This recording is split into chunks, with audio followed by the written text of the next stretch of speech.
Ngayon naman po ay gagawa ako ng kasunod na katanungan, ngunit gagamit po ako ng aklat referensya na sana po ay mayroon po kayong kopya. So, ito po ang aklat na aking gagamitin. Ang aklat na tinatawag na Buhay Katoliko. Siguro naman po ay pamilyar po kayo dyan. Sa pahina 124 hanggang pahina 125. Para po maintindihan lahat ng mga nanonood ang katanungan ukol sa referensya ay babasahin ko po ng buo. Number 5 na katanungan, ang mga Katoliko ay pinagbabawalan pa ring bumasa ng gayong mga Bibliyang hindi Katoliko. Ito ang pangkalahatang kautusan at kailangang sundin ng mga Katoliko sa lahat ng pagkakataon. Alam ng Santa Iglesia ang mabuti sa atin, dapat tayong tumalima sa kanyang ipinag-uutos sa makatwid. Ang mga Bibliyang pinagbibili o ikinakalat na hindi nagtataglay ng kapahintulutan ng Papa o ng mga obispo Katoliko ay hindi dapat basahin o tanggapin ng mga Katoliko. Kahit na ang naturang Biblia ay mabuti, marapat na maging masunurin ng mga Katoliko sa pamunuan ng simbahan na nagsasalita sa kanilang o sa kanila sa ngalan ng Diyos. Ang akin pong itatanong tungkol sa binasa ko po na referensya, ibig po ba sabihin na bali ang kautosang ito ng Santa Iglesia na para sa lahat ng pagkakataon pagdating po sa Catholic Faith Defender? Pagdating sa exception. Catholic Faith Defender, in every official law, there is always an exemption. Halimbawa, Yan. para maunawaan ninyo, pinagbabawal sa pangangasiwa na makipagtalakayan ang membro ng INC. Pero kayo, nakipagtalakayan kayo. Di lang kayo nagpakita. Di ko ba? Di ba? Natamaan sila ba rin nila? At maliban dyan, kung kaming mga Katoliko ay talagang sumasalungat sa binasa mo, matagal na kaming pinahinto ng aming obispo. Yes, tama yun. Kapatid na Wendell, salamat po sa inyong oras at salamat rin po sa pagbibigay ng pagkakataon. Sa mga susunod na araw ay papasok po uli ako. Ako po ay magtatanong lang, hindi po ako makikipagdiskusyon. Maliban po kung kayo ay pumayag uli na magtanong kayo sa akin at bigyan ako ng kaukulang oras para magpaliwanag. Pero ang purpose ay magtanong. Mangyayari yun, bro. Face to face na, bro. Go ahead. Ay, hindi naman kami, Kwan. Ako personally, hindi ko talaga purpose ang makipagdebate sa inyo dito. Magtanong lang talaga. Yun na nga. Mangyayari lang yun na magkakadiskusyon tayo again, punto por punto versus the revealers, face to face na. Pero ngayon, tatanong ka lang. Go ahead. Ayun. So, kanina pa po ako nanonood sa YouTube ninyo and then nag-aabang ako ng mga tropa namin, kasama namin, na kung may makakita ng inyong Zoom link. And 8:30 ay nakapagpakita sa amin, nakapag-send dahilan para makapag-join po ako dito. At napatunayan po sa pagkakataong ito na ang inyo pong inihanay, Brother Wendell, ay tungkol po sa Iglesia ni Cristo sa pangunguna ng kapatid na Felix Manalo sa bansang Pilipinas. Ang gusto ko pong itanong ay ganito. Tama ba na ituro ng kapatid na Manalo ang Iglesia ni Kristong nasa Biblia? Para Wendell? Okay. Ito ang sagot. Tama bang ituro ni Felix Manalo ang Iglesia ni Kristong nasa Biblia? Ang sagot, mali. Bakit mali? Dahil sinabi ni Felix Manalo na ang unang Iglesia ni Kristo ay natalikod. Wala yan sa Biblia. Oh. At hindi lang yan, kailan ba lumabas ang aral na natalikod? Sa pasugo ninyo, pahina 10, sabi dito, noong taong 1913, naisipan ni Felix Manalo na natalikod ang unang iglesia ni Kristo. Kaya ang tanong, tama bang ituro ni Felix Manalo ang nasa Biblia? Mali, dahil ang kanyang turo hindi nakabatay sa Biblia, natalikod ang unang iglesia. At dagdagan ko, Brother Wendell, hindi talaga siya pwede kasi ayon kay San Pablo sa Roma 10:15, sabi ni San Pablo, at paano silang magsisipangaral kung hindi sila sinugo? Kung may nagsugo kay Manalo, sino nagsugo sa kanya?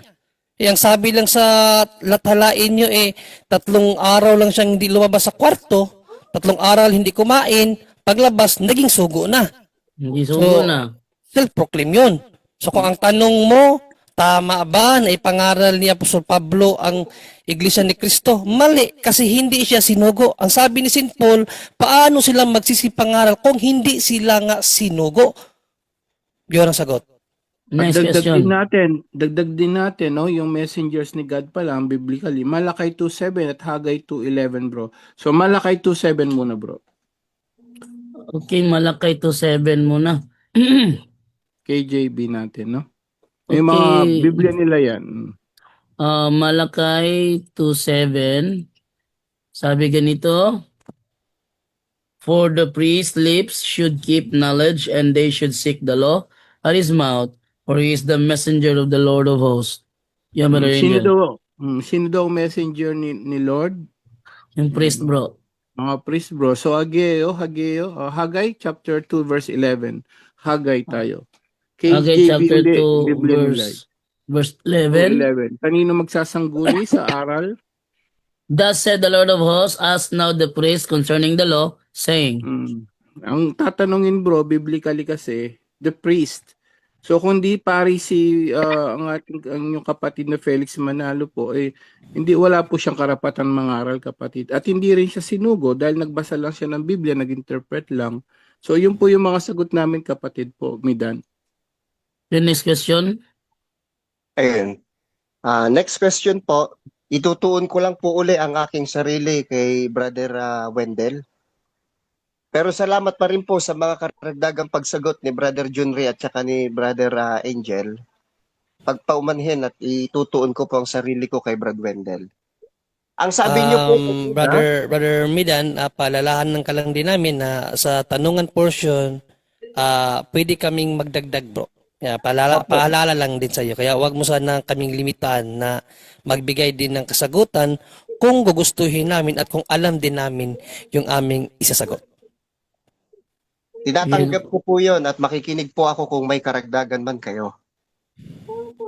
Pero pinagpapaumanhin ko na, ipopokus ko lang po ang mga tanong ko kay Brad Wendell. Ano po? So, sunod na tanong po, Brother Wendell, ang sabi niyo po ay sa katanungang tama ba o mali na ituro ang Iglesia ni Cristo na nasa Biblia. Ang sabi niyo po ay mali. Sapagkat ang itinuro ng kapatid na Felix Manalo na Iglesia ni Cristo sa Biblia ay natalikod. Ang next question ko po ay nakatuon sa Mateo 24. Ang talata po ay G's sa Magandang Balita Biblia, salin ng mga Katoliko at Protestante. Ang katanungan ko po ay, Iglesia ba ang tinutukoy ni Kristo na natatalikod sa talatang yan? Iglesia po ba? Brother Wendell. Okay, basahin mo, Brajando, ang Matthew chapter na 24 Gs na binanggit niya. Ang sabi dito, at dahil dito marami ang tatalikod sa kanilang pananampalataya, mapupuot sila at magtataksil sa isa't isa. Brother Wendell, ang nakasulat, marami ang tatalikod. Ang kanilang aral, Maraming tatalikod. ang kanilang aral, natalikod lahat ang kanilang aral. Hindi sinabi na ang buong iglesia ay matalikod. Ang natalikod. So, ibig Oo. sabihin, marami ang natalikod. Marami ang Hindi lahat. tatalikod. So, yun ang Hindi lahat. katuparan. Si Felix Manalo, dating Katoliko. Tumatalikod siya sa simbahang Katoliko. At karamihan ng mga protestante galing sa simbahang Katoliko. Kaya, yun ang katuparan sa unang Juan 2:18-19. Nandito na ang mga antikristo sa salin ng Protestant Bible. Sila'y galing sa atin, ngunit sila'y humihiwalay sa atin upang makilala na sila ay hindi kasama natin. So, may tatalikod mula Pero sa hindi tunay na lahat. iglesia, pero hindi matalikod ang Lahat. tunay na iglesia. Hindi lahat. At si St. Paul, klinaro na yan kung sino yung tatalikod na yan, kapatid na Midan. Ang tatalikod dyan ay hindi ang iglesia, kundi ang iilan lang. Gamitin din natin ang version na ginamit mo, ang magandang balita Biblia, sa unang Timoteo 4:1. Sino ba yung tatalikod? Ang iglesia ba? O ang iilan? O ito, basahin natin. Ang magandang balita Biblia din. Maliwanag ang sinasabi ng Espiritu na sa mga huling araw ay tatalikuran ng ilan ang pananampalataya, hindi ang simbahan, kapatid. Kaya wrong interpretation again. Kaya wala talagang karapatan si Manalo na mangaral sa iglesia na tunay na iglesia ni Kristo. Kasi hindi siya sinugo. Ang nangyari kasi, pinangaral niya ang iglesia ni Kristo, puro mali-mali ang itinuro niya kasi hindi siya sinugo eh. Brother John Ray, at- meron at ba, napakalinaw, Bro Jando. meron ba dito? Wait lang na, Brother Angel.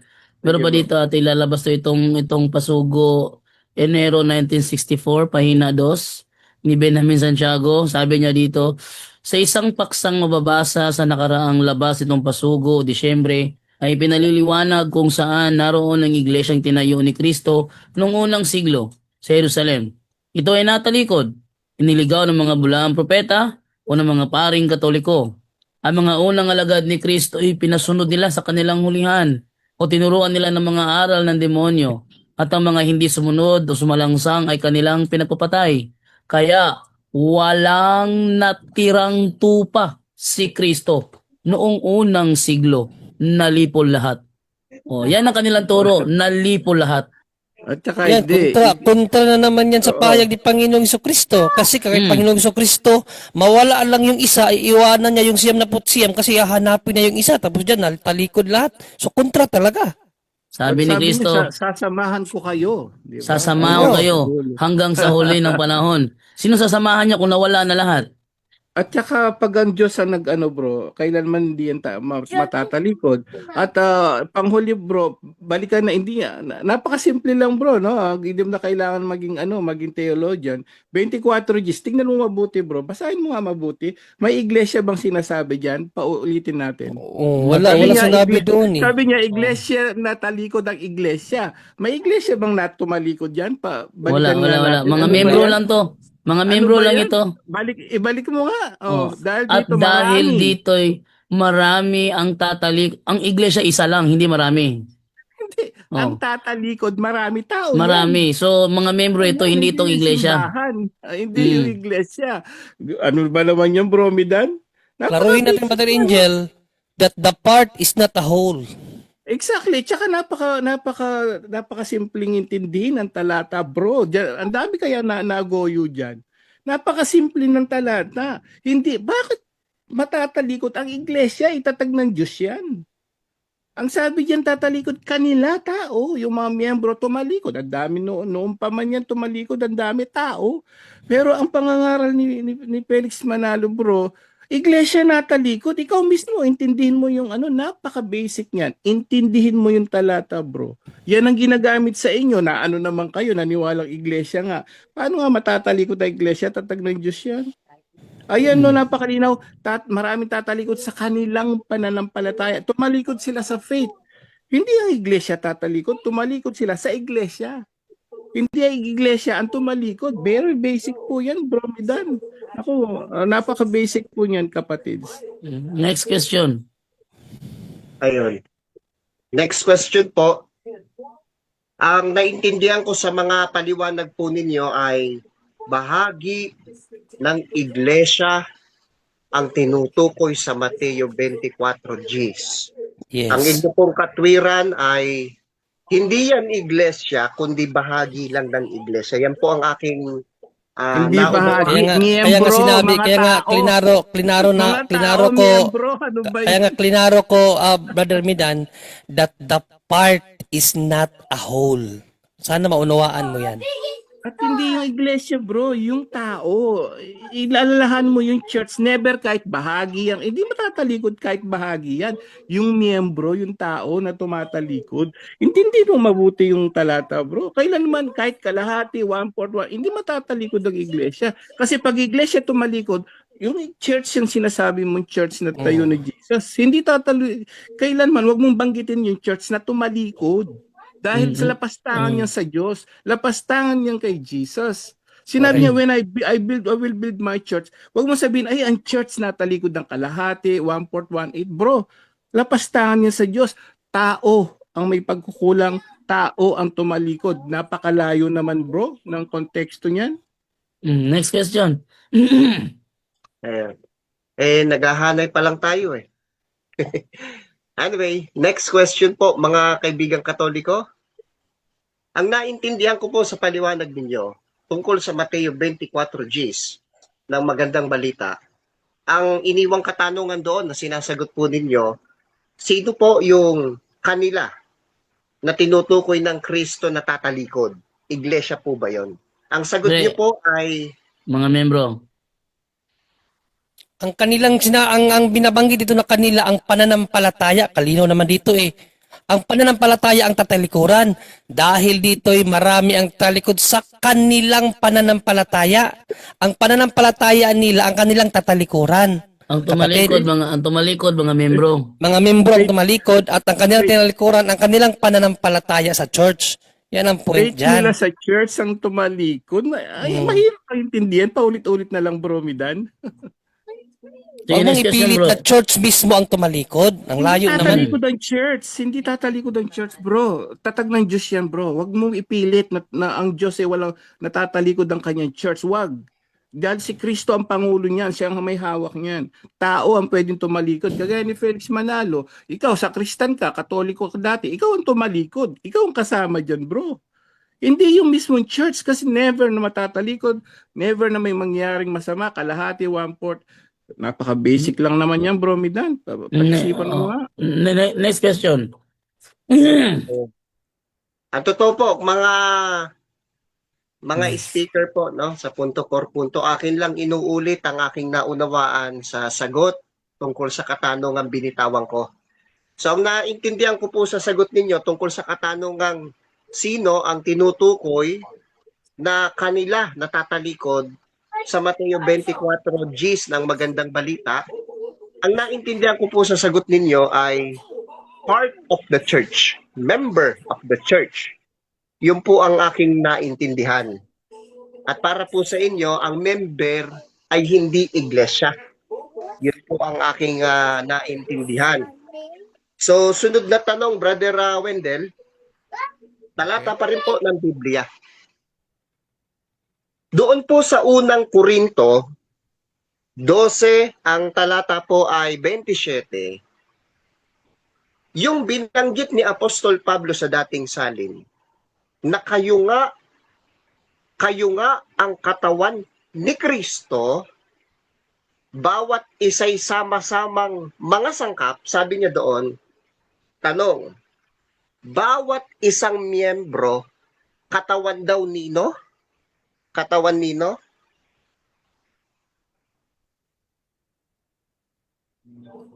Sige bro, ayusin yung tanong mo bro. Huwag yung tanong na putol-putol bro. Yun po ang katanungan. Ayusin mo yung tanong mo. Ulitin ko po, Brad Jando. Ang pagkakaintindi ko po sa kasagutan ninyo tungkol po sa katanungang sino ang tinutukoy na tatalikod sa Mateo 24 Gs ng magandang balita, ang naunawaan ko po ay member of the church. Yeah, Hindi member bro. Member of the church. Yun po ang aking naunawaan. Mga membro yung tumalikod bro. Mm. Opo. Ang sunod ko pong katanungan ay nakaukol sa unang Korinto 12:27 na ang binabanggit po doon, kayo nga ang katawan ni Kristo. Bawat isa'y sama-samang mga sangkap niya. Ang tanong ko po sa talatang yan, yung bawat isa, katawan daw po nino? Yun po ang aking tanong. Mali ang interpretasyon mo.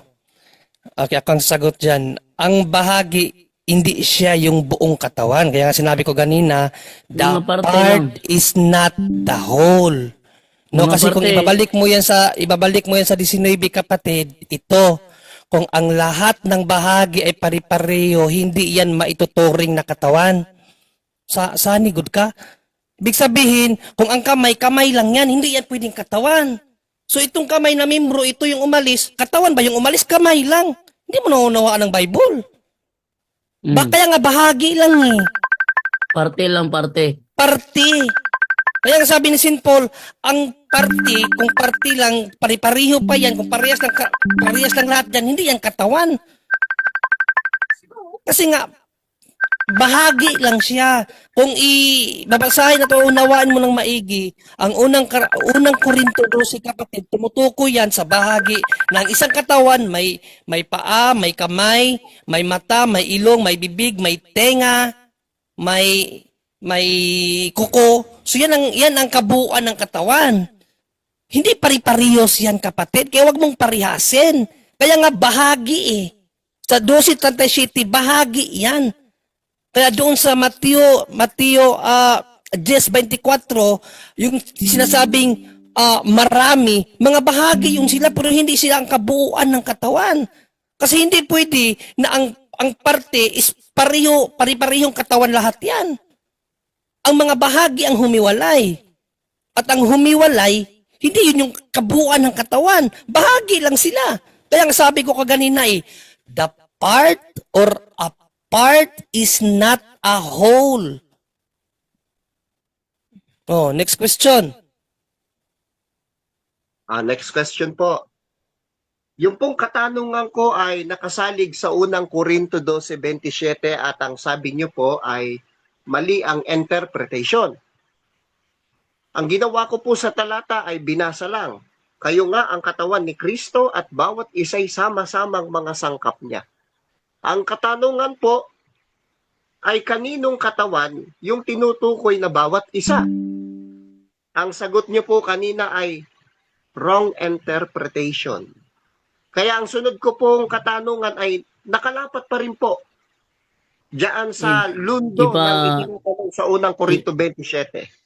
Ipapaalala ko lang dito sa Pasugo, May 1968, page 5, ang sabi dito, ano ang katangian ng maging tupa ni Kristo? Sa 1:28 ay ganito ang sabi, at sila'y binigyan ko ng walang hanggang buhay at kailanman hindi sila malilipol at hindi aagawin ng sinuman sa aking kamay. Isang dakilang kapalaran ng maging tupa o tauhan ni Kristo sapagkat sila'y binibigyan niya ng walang hanggang buhay at hindi sila malilipol kailanman. Bakit So, sinabi yan dun sa ang binasa mo binabasa sa kanina, akin. Brother Jando? Bakit sinabi dun sa binasa mong Pasugo din nila na tumaliko lang lahat ng Nalipol tupa? lahat. Nagkakontrahan Bro, ng normal. aral nila. Normal na lang yun, bro. Marami talagang ganun silang turo, bro. Meron pa sugot ganun sa ba? sabi, it is testified to by history that the Far East is the Philippines. Tapos yung isa naman, we never thought in any mention of the expression Far East refers to the Philippines. Normal na lang yun sa kanila, bro. So, ito ibalik kay Brother Midan. Brother Midan, go ahead, Brother Midan. Naputol kita kaya kasi may pinabasa sa akin eh. Go ahead, Brother Midan. Ulitin ko lang po ulit, ano po.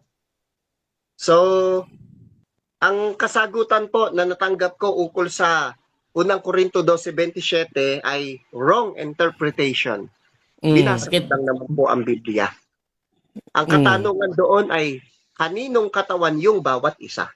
Wrong Okay. interpretation po ang Katawan ni Yes, Kristo kasi- yun. susunod Kasi- ko po, ay nakalapat pa rin po dyan. May idadagdag- Bakit wrong interpretation yun, bro? Bakit wrong interpretation yun? Kasi pilit mong ipinapalabas dito na yung mga bahagi yun mismo ang kabuuan ng katawan. Tandaan mo ang premise na tanong mo, ang church ang tumalikod. Yan ang pinaka gusto mong ipalabas dito, na church mismo ang tumalikod. Kaya ginamit mo ang 12:37 ng unang Korinto para ipalabas mo dito na yung mga bahagi, yun mismo ang katawan. Kaya sinabi ko, wrong interpretation.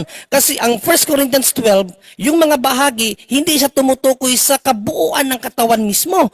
Kasi sinabi sa 19 ni St. Paul, kung ang lahat ng bahagi, kung ang lahat ng parte pari-pariha pa, hindi yan matatawag na katawan. Kaya sabi ko, wrong ang interpretation mo dyan. Kasi ang gusto mo kasi ipalabas, yung mga bahagi, yun mismo ang kabuuan ng katawan. Kasi yun ang gusto mong ipunto dito na tumalikod talaga ang church dahil yung mga bahagi tumalikod. Kaya sinabi ko, wrong interpretation.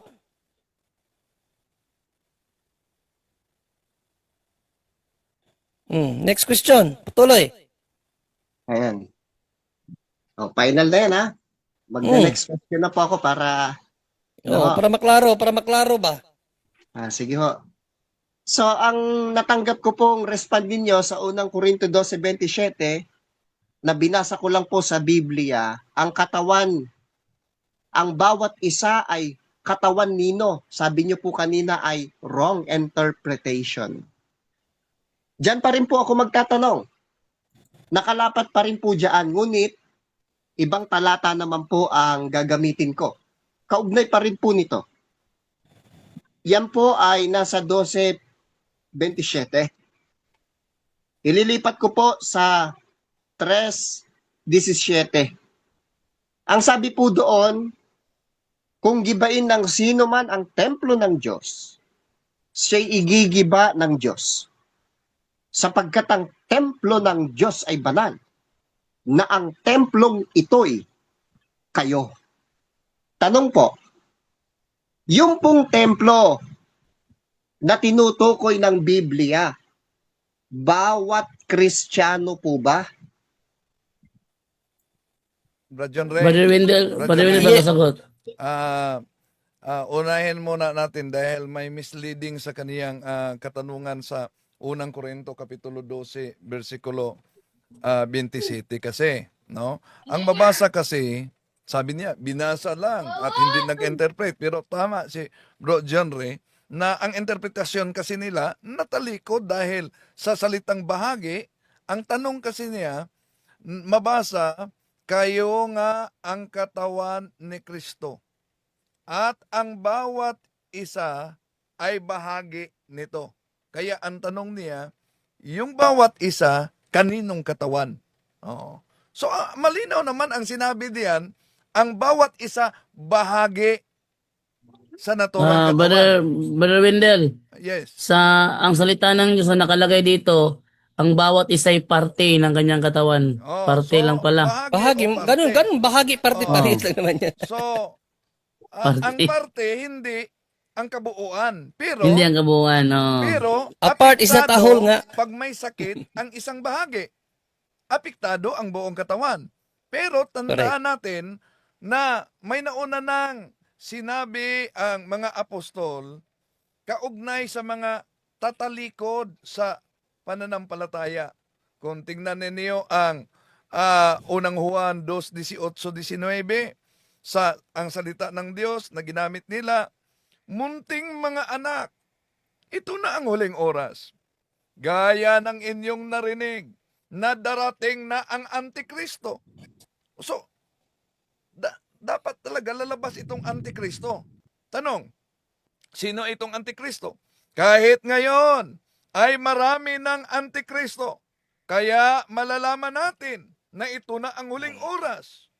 Sino ba yan? Humihiwalay sila sa atin. Di ibig sabihin may nanatili. May humihiwalay, may nanatili. Ang humihiwalay, yung Antikristo. Diya? Humihiwalay sila sa atin. Subalit, hindi sila kabilang sa atin. Sapagkat kung talagang kabilang sila sa atin, nanatili sana silang kasama natin. May hinihiwalayan at may nananatili. Pero kailangan talagang matupad. Dahil sabi dito sa 19, ngunit umalis sila upang mahayag na silang lahat ay hindi kabilang sa atin. O, yan ang ibang mga parte na humihiwalay pero may nananatili. Okay, pakibasa sa 3:17, Brajando. Okay, masahin yung sinasabi niya na unang Korinto 3:17. 16. Ha? 16. Okay, simula sa 16. Okay, sabi ganito. Hindi niyo ba alam na kayo'y templo ng Diyos at ang Espiritu ng Diyos ay naninirahan sa inyo? Ang sinumang wawasak sa templo ng Diyos ay parurusahan niya. Dahil banal ang templo ng Diyos at ang templong iyon ay walang iba kundi kayo. So ang tanong niya dito, Brother Midan, Ayun, uulitin ko po ang aking katanungan. Tama po ba? hindi, sige, ulitin mo. Yung tanong dito sa 3:17. Gaya nga po ng aking isinalaysay kanina, ang narinig ko po kasing paliwanag doon sa tanong kanina na nakabase po sa unang Korinto 12:27, sino po yung bawat isa na tinutukoy ng Biblia, katawan nino? Ang sagot po kanina na naintindihan ko ay wrong interpretation. Kung kaya't ginamit ko po ang ibang talata sa kaparehong aklat. Sa unang Korinto 3:17 naman po. Ang sabi ko doon, ang templong ito'y kayo. Ipinauunawa ko lang po na ang katanungan ko ay tungkol po sa salitang kayo. Ang templo ng Diyos ay ang bawat Kristiyano. Tama po ba yon? Yes, Brother Wendell, sagot. ang bawat isa ay templo ng Diyos. Pero pagdating sa church, kapatid, ang kabuuan ng church, yung kabuuan talaga ng church, yung lahat ng mga Kristiyano. At yung mga parte doon, hindi siya kabuuan ng church, yung parte. Okay? Ang kabuuan ng Kristyanismo, yun yung church. Yung mga parte, hindi siya kabuuan, parte nga lang eh. Di ba? Walang contradiction doon sa mga sagot namin. Ang unang Korinto 3:16, tumutukoy siya sa individual. Kasi kahit ikaw lang, templo ka tayo ng Diyos eh. Templo tayo ng Diyos.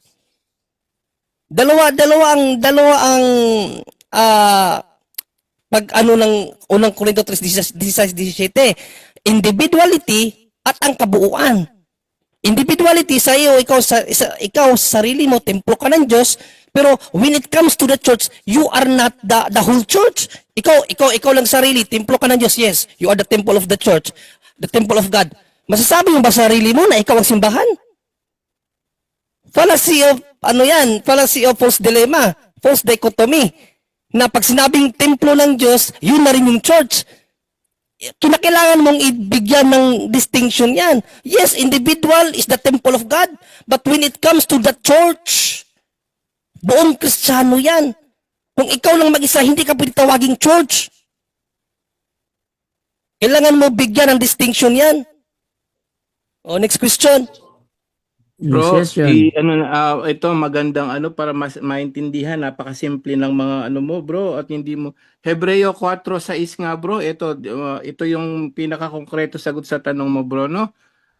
Pinipilit mo yung church na talikod dahil may tumalikod ng mga miyembro. Hindi yon, ayan. Tingnan mo nga kung natalikod nga talaga diyan, Hebreo 6 hanggang Hebreo 6:4 hanggang 5. 6:4, hindi 4:6? Hindi bro, 6 bro. Chapter 6, 6:4.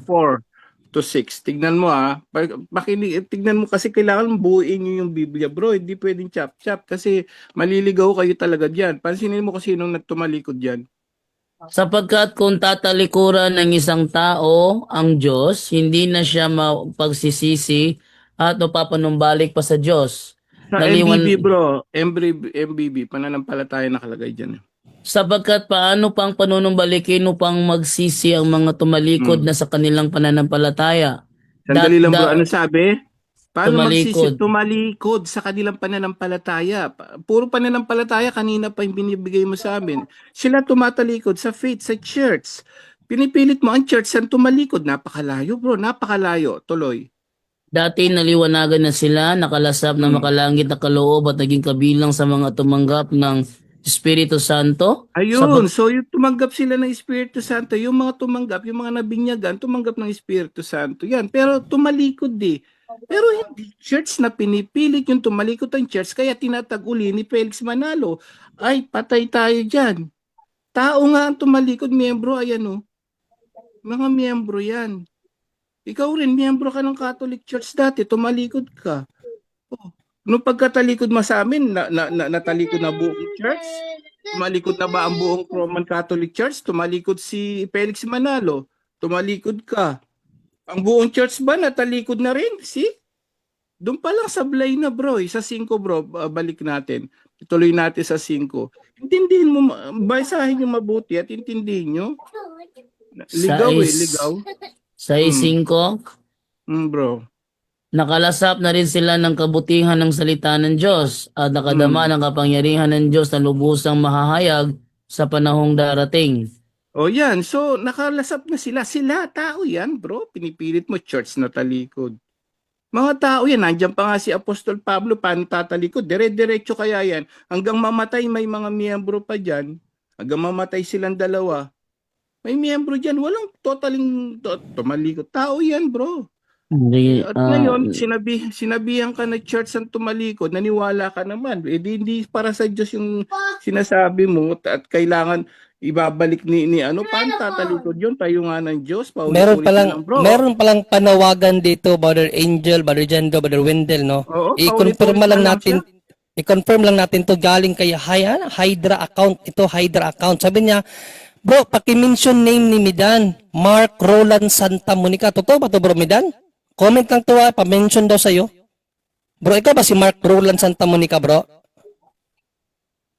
Kapag magtatanong po kayo ay gaya ng dati, bibigyan niyo po ako ng pagkakataong magpaliwanag. Kahit oo at hindi lang, kinakailangan pang ipaliwanag yun. Oo at Ano ba? Kala ko ba revealers kayo bro? Matapang Kung kayo pag hindi niyo po revealers. ako bibigyan Hindi ng hider panahon para Nag-hide. makapagpaliwanag. sige bro, magtanong ka na lang bro kasi hindi ka na namin bibigyan ng panahon na magpahayag kasi your words is not important here. Magtanong ka na lang. At hindi sila revealers, hider, nag-hide. sige, next question. Pakiiwasan lang po yung mga Oh, unnecessary. yung mga ganyang mga words. Nag-request na iwasan yung mga ganyang mga attack. Okay. Doctrinal issue Kasi lang. doctrinal issue na lang daw. Okay, go ahead, Brother Midan. Next question. Ayun po. So doon po sa katanungan kanina, maliwanag po ang sagot na aking narinig. Na tinanggap niyo po na ang tinutukoy diyan sa katanungan ko gamit ang talatang 1 Korinto 3:7.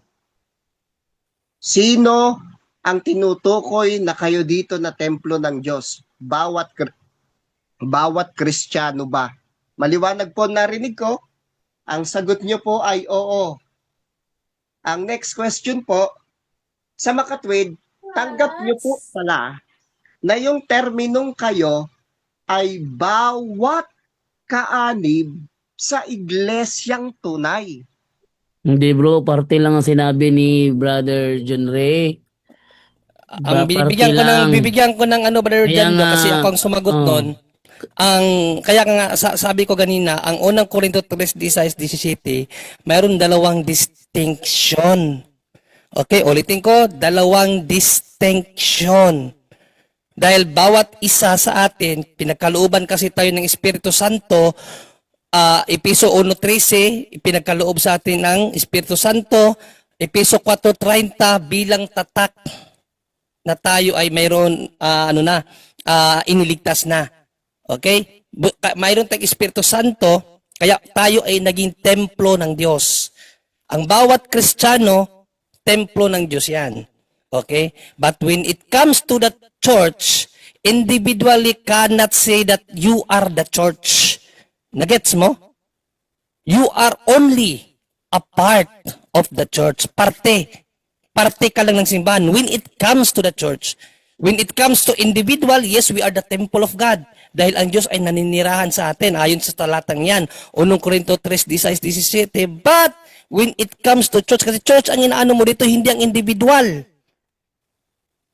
The temple of God, does not mean the yung church mismo, kasi ikaw individual pwede kang tawaging church of God. Pwede kang tawaging temple of God. But you are not the church of God. Kung ikaw lang mag-isa, bigyan mo ako ng talata sa Biblia na bawat isa ha, yung isang membro lang o yung bahagi lang ng simbahan, tinawag siya ng simbahan or iglesia. Yung isang bahagi lang. Yung isa ba, yung party lang. Hindi yung lahat ng mga Kristiyano na nagsama. Sige.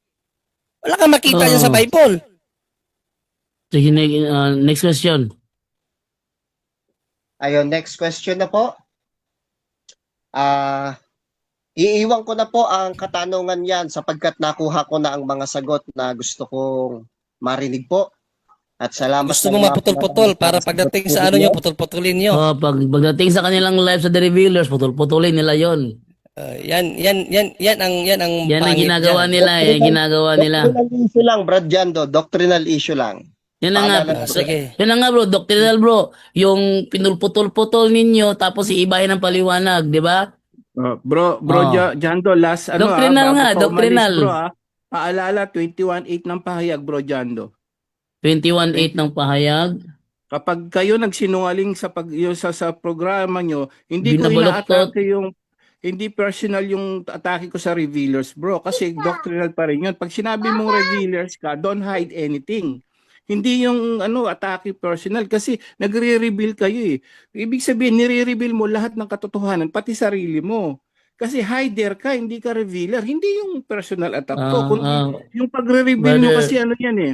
So pansinin nyo, kapag kayo binaligtad nyo yung mga pinagsasabi namin dito, bro, paalala sa'yo to. Subalit para naman sa mga duwag, mga taksil, Sandali bro, Ma- ano ba yung duwag? Ang duwag diyan yung mga spiritual coward. Yung ibig sabihin hindi mo mai yung even yung face mo. Duwag kasi. Sabi diyan yung face, yung mga duwag yan, yung mga takot na mag-reveal ang sarili nila para sa pananampalataya kasi walang ganun. Dapat duwag yan yun, no? Delikado yan. Tuloy. mga gumagawa ng mga kasuklam-suklam na bagay, mga mamamatay tao, mga nakikiyapid, mga mangkukulam, mga sumasamba sa Diyos-Diyosan at Sa sa lahat ng mga sinungaling. Saan pupunta yan? Ang magiging bahagi nila ay sa lawa na nagliliyab na apoy at asupre. Ito ang pangalawang kamatayan. Sa lahat ng revealer, pinapaalala po ng Biblia sa inyo yan. Kapag ka ikaw ay duwag, ikaw ay duwag, sinungaling ka, tapos pagsisinungaling mo ang sinabi namin dito sa revealers nyo, ano sabi dyan? Sa lawa ng asupre, bro. Paalala lang yan sa umidan. Brother, salamat sa pagpasok mo. Next question. Ayun, iiwan ko na po ang katanungan yan. At gaya nga po ng narinig ninyo ay yan po ang aking unang argumento. Susunod na po na argumento, malimit po na marinig po namin sa inyong mga diskusyon. Di lamang po sa dito sa programang ito na punto por punto, kundi sa mga iba pang pagkakataon na kayo po ay nakikipagdiskusyon. Gumagamit po kayo ng iba't ibang translation. Ngayon po ang katanungan ko, hindi ba ipinagbawal sa inyo na sa lahat po ng pagkakataon ay ipinagbabawal gamitin po sa mga Katoliko yan? Ano po ang tugon ninyo doon? Brother Wendell? Okay, ito ang sagot. Mahina po, Brother Wendell, pakilakasan po. Okay, ito ang sagot. No?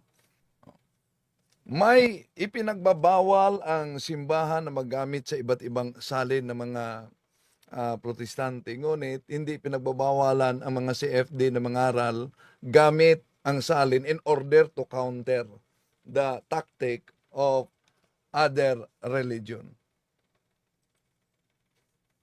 Yan, hindi pinagbabawalan ng CFD na gumamit ng ibang translation para i-counter sa mga atake ng ibang sekta? Because, Brother Jando, because even in the Bible, St. Paul used the reference of his opponent. Para ano yan para paniwalaan ng kanyang kausap yung reference na ginagamit ni St. Paul. Baka hindi mo alam yan. No, gawa 17 at gawa unang Korinto 9. Si St. Paul gumagamit siya ng reference ng kanyang kalaban in order para maniwala yung kanyang kalaban kasi reference niya ang ginagamit. Kaya in same manner, we're just following St. Paul's tactics kasi sabi niya unang Korinto 11:1, imitate me as I imitate Christ. Oh, yan. Next question. Christ using the reference of ng mga Hudyo. Sa ebanghelyo ni Panginoong Jesucristo, sinabi sa aklat niyo. Hindi mali ang paggamit, ang mali lang na kahit yung halimbawa, yung salin nyo na pinakita dito, yung bugos, yung may nakalagay na si Kristo, Diyos, Diyos at hindi, tao at hindi Diyos. Tapos, amin yung tanggapin bilang aral na galing sa Bible, yun ang hindi tama. But to counter using your own Bible is not mali. Even in the Bible, ginagamit yung prinsipyo na yan, bro. Next question. Ayun, salamat po sa mga kasagutang narinig ko. At ang naunawaan ko po sa inyong kasagutan ay pinagbabawalan kayo. Pero Hindi bro, ang sabi ni Brother Wendell, ang CFD ay pinahihintulutan. Yung sabi ni Brother Wendell, wala siyang binagyan na pinagbabawalan ng mga CFD. Ang punto dito, yung mga Katoliko na walang background sa apologetics, yung mga kaanib, ay pinagbabawalan baka matangay sa Mislead. maling interpretasyon. Pero ang mga CFD, Catholic Apologists, pinahintulutan tayo sa paggamit. Malinaw yan sa Acts and Decrees of Second Plenary Council of the Philippines, pahina 80-81, paragraph 222. So, para pag-educate. Dahil ang gusto ng iba't ibang sikta, letra por letra. Pero, una, dapat maunawaan sa lahat, Katoliko man o hindi na nagsubaybay ngayon, na ang pananampalataya ng Katoliko ay hindi nakabatay sa Bible alone, letra por letra. Kundi nakabatay tayo sa teaching authority, kaya may mga konsilyo. No? At ang Biblia ay produkto ng konsilyo ng Simbahang Katoliko at kinumpya ng iba't ibang sikta ngayon. Okay bro, next question na bro. ayun, next question po. At salamat po sa mga paliwanag na aking narinig. Ano po? Ngayon naman po ay gagawa ako ng kasunod na katanungan, ngunit gagamit po ako ng aklat referensya na sana po ay mayroon po kayong kopya. Ang gagamitin ko pong aklat referensya ay akin rin pong ipakikita sa aking camera. Paano nga ulit? Ayan. Only this time. Then, Sayang, kamay lang yung makita, sama na sana yung mukha. ayan. So, ito po ang aklat na aking gagamitin. Ang aklat na tinatawag na Buhay Katoliko. Siguro naman po ay pamilyar po kayo dyan. Sa pahina 124 hanggang pahina 125. Para po maintindihan lahat ng mga nanonood ang katanungan ukol sa referensya ay babasahin ko po ng buo.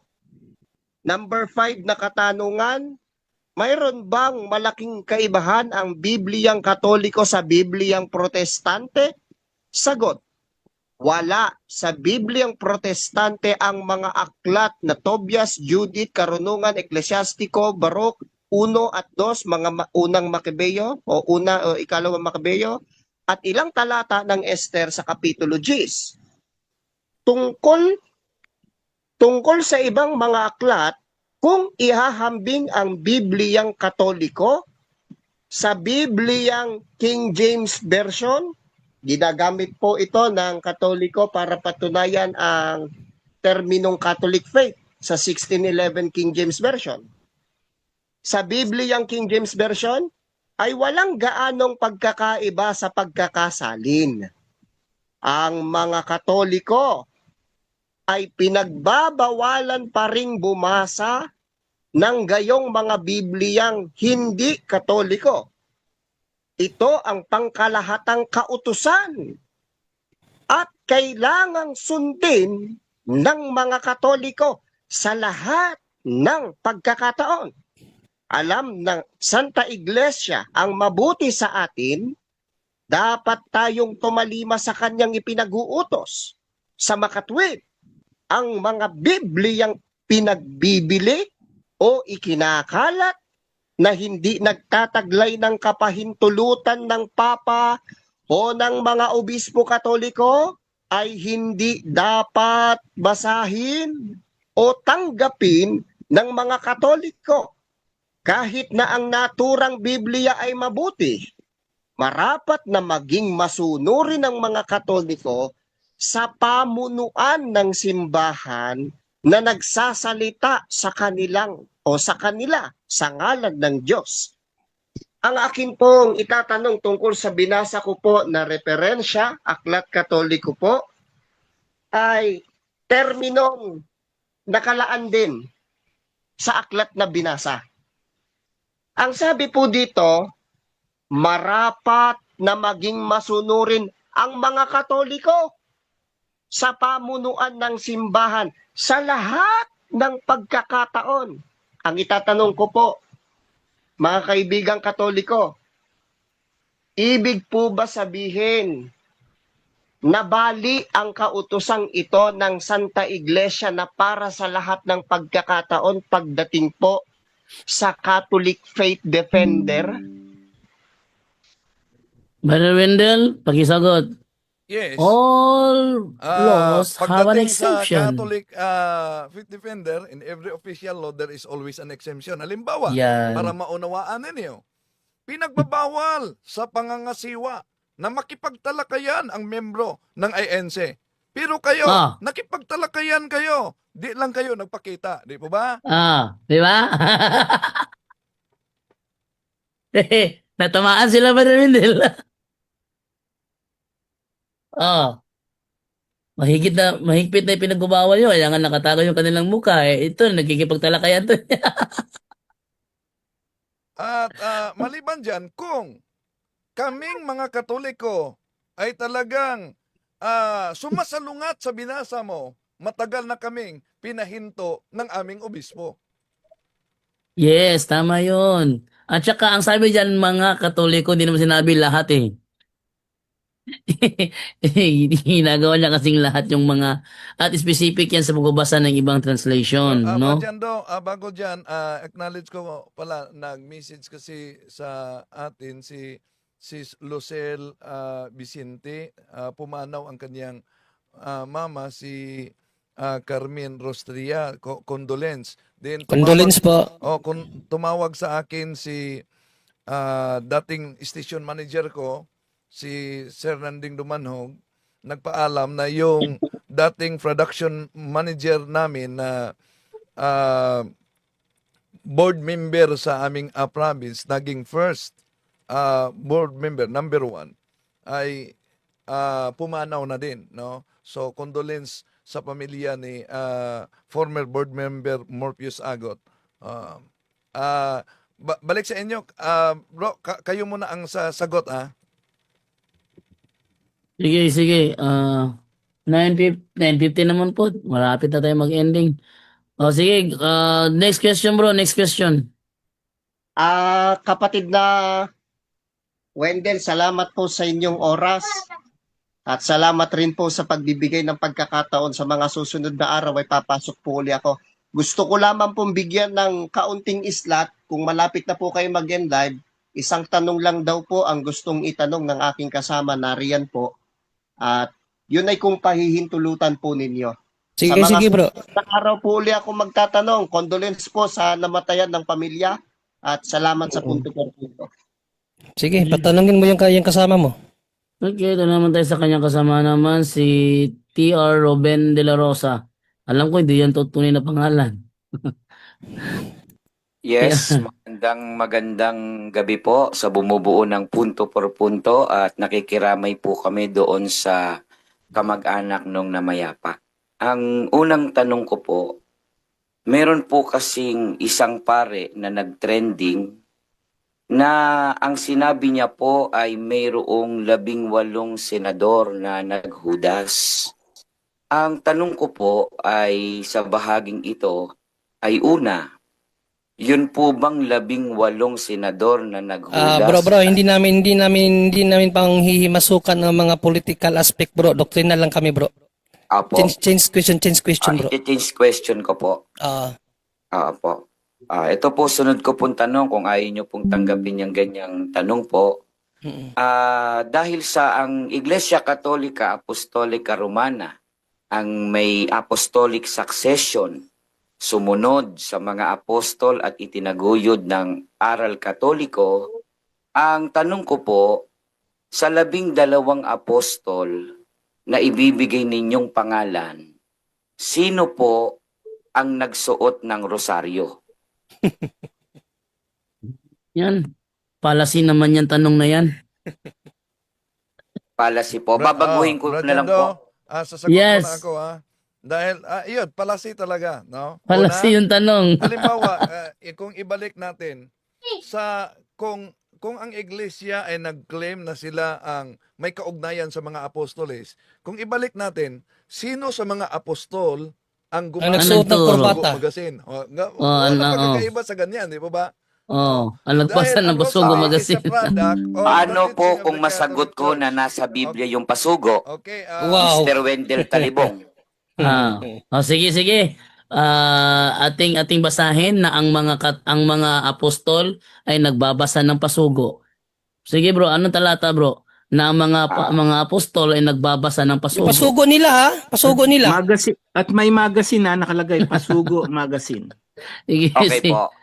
Sige, anong Kayo po yun bro? ang tinatanong ko, tapos ako po yung tatanong. Ang tanong ko lang po kung sabi mo kasi, Challenge mo kasi kami na kung may Sabi mo mababasa kasi ka eh. kung may mabasa ka, 'di ba? Sabi Oo. mo kung may mabasa ka, 'di ba? Ang binanggit sinabi mo ko yun po, eh. may mababasa po akong pasugo. Hindi ko po sinabing ang mga apostol nagbabasa ng pasugo. Yun kasi ang Dahil tanong eh. 1939, pasagutin niyo po ako. Tinatanong niyo po ako tapos ayaw niyo po magpasagot. 1939 po ang opisyal na unang pagkakaimprenta ng pasugo. Paanong makapagbabasa ng pasugo ang mga apostol? Ayun Ang pala. tanong ko, yung Yun. rosaryo. Ang rosaryo, bro, ang rosaryo na inutos ng simbahan, 4th century. Paano magsusuot ang mga apostol noon? 4th century, wala nang mga apostol noon. So, quits na tayo. Sa makatuwid, Well, inimbento lang po ninyo yung Sa makatuwid, rosaryo at inimbento hindi nyo ginawa rin ng yung mga pasugo apostol. nyo. Inimbento nyo rin yung pasugo Inimbento nyo rin ninyo. yung pasugo nyo. Oh. Tatamaan ka, bro. Sunod Sige. po na tanong. Mali ang tanong mo. Tabla, Sunod na tabla. tanong. Sige, sunod na tanong. Sunod po na tanong. Tabla. Sunod na tanong. Sunod po na tanong. Sige, sunod Dahil na tanong. po ang sinasabi nyo, kayo ang may apostolic succession at sumunod sa mga apostol, na dapat ang aral ng Katoliko ay sumunod sa mga ginampanan at ginawa ng mga apostol. Ang tanong ko po, sino pong apostol sa 12 apostol ni Kristo ang nag-sign of the cross? Mali yung tanong niya, Brother John. Sino Mali naman, yung tanong. Brother Jando? Sino naman sa mga, Brother John sino Ray. naman, wait lang, sino naman sa mga apostol kaya ang gumamit ng teleradyo para ipangaral ang Biblia? Eto yun, kasi yung tanong niya kasi Pwede kargado po ng ako sumagot fallacy. sa tanong nyo? Sino kayang tinatanong apostol niyo po ang ako gumamit baka ng gusto Net niyo po akong 25? Kaya nga bro, we're just using ano ba yung tawag dito yung Reverse psychology. reverse Sasagutin psychology. niyo po ko o kayo No, na po mag-uusap? ginagamitan ka namin ng reverse psychology kasi Sige ang po, tanong sige mo po. kasi kung sinong apostol ang Nagsa-sign of the cross. nagsa-sign of the cross. Sinong makatwid, wala apostol? po. Sino kayang apostol ang nagpahayag ng salita ng Diyos nakaharap sa Sa TikTok. Net 25? At saka sa TikTok. Sa makatwid, At saka wala sa po, TikTok. wala po. Yung Wala. tanong ko, Hindi wala. Eh bakit nyo ginagawa yan kung wala? Salamat. Ito, Next bro, question. wait lang. Wala ka Wait pa lang muna. wala. Kasi talaga ang kanyang Fallacy Wait ang lang tanong muna. mo, fallacy. Oo. Rajando, Yung tanong niya, question niya, halimbawa, kung ibalik natin, ang mga ministro ni Felix Manalo gumagamit ng Lamsa translation. Kaya kung ibalik natin, sino sa mga apostol ang gumagamit ng Lamsa translation? Di ba wala? oh. At Eh, ba't saka, nyo ginagawa ngayon? Oh. ah, Rajando, Busog na busog. yes, Brother Wendell. ipabasahin ko muna ito, no? C.E. Escobio, sabi niya, I was an INC for 15 years, back to Roman Catholic, the True Church of Christ, showing our support here from Sydney, Australia. Thank you, mga brothers. Yan. So, Brother Jando, nag-adhom na naman sila sa atin nag-send na naman si Tiyuds Anibar sa akin. Si Tiyuds Anibar ang nagsisend sa akin, bro, sa tirada ng mga ano sa atin. Sabi niya, nag-adhom na naman, bro. Dapat talaga hindi payagan na pumasok. So, isend ko na naman sa ano para mapanood niyo yung sinabi ng mga TikTokers na The Revealer. Isend ko sa Babyface. so, Agad-agad, inatake tayo agad-agad. ganyan. Sila lang yung magkakasala dyan. Sila lang yung may impyerno dyan, ano?